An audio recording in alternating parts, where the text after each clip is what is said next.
Hi friends, எல்லோரும் எப்படி இருக்கீங்க? இடியாப்ப மாவு எப்படி ரெடி பண்ணி வச்சுக்கலாம் அப்படின்னு சொல்லி தான் வீடியோ பார்க்க போகிறோம். கடையில் மாவு பச்சரிசி அப்படின்னு சொல்லி கேட்டு வாங்குங்க. அந்த பச்சரிசி தான் இடியாப்பத்துக்கு வந்து ரொம்பவே நல்லா இருக்கும். மாவும் நம்மளுக்கு அதிகமாக இருக்கும். அதனால் அந்த பச்சரிசி வாங்கி 1.5 மணி நேரம் அல்லது 2 மணி நேரம் வாஷ் பண்ணிவிட்டு நல்லா ஊற விட்டுருங்க. 1.5 மணி நேரம் நல்லா ஊறின பிறகு தண்ணி வடிகட்டிட்டு இந்த மாதிரி காட்டன் துணியில் ஃபேனில் நல்லா ஆற விட்டுருங்க. வெயிலில் காய வைக்க வேண்டிய அவசியம் இல்லை. ஃபேனில் நல்லா உணர்ந்தாலே போதும். கையில் வந்து ஈரம் ஒட்டாத அளவுக்கு நல்லா காஞ்சு வந்தாலே போதும்.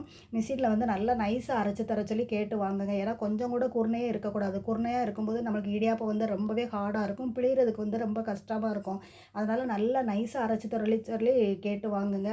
நல்லா நைஸாக அரைச்சிட்டு வந்த பிறகு 2 மணி நேரம் அல்லது 3 மணி நேரத்துக்குள்ள நீங்கள் எல்லா மாவையுமே வறுத்து வச்சுருங்க.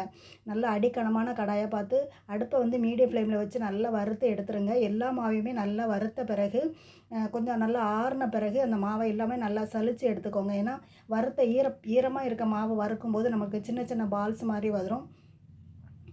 அதனால் அந்த மாவை வந்து நல்லா சலித்து வச்சிடணும். அந்த பால்ஸ் மாதிரி வர மாவை வந்து நீங்கள் வேஸ்ட் பண்ண வேண்டாம். மிக்ஸி ஜாரில் அரைச்சி எடுத்துகிட்டு நம்ம வந்து யூஸ் பண்ணிக்கலாம். அதனால் வேஸ்ட் பண்ணாதீங்க. இந்த மாதிரி ப்ரிப்பேர் பண்ணி வைக்கும்போது இடியாப்ப மாவு வந்து நம்மளுக்கு 1 வருஷம் ஆனாலும் கெட்டு போகவே செய்யாது.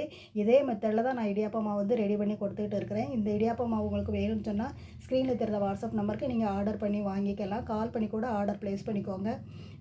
கண்டிப்பாக இதே மெத்தடில் நீங்களும் ட்ரை பண்ணி பாருங்கள். வருஷம் ஆனாலும் கெட்டு போகவே செய்யாது. தேங்க்ஸ் ஃபார் வாட்சிங். Bye friends.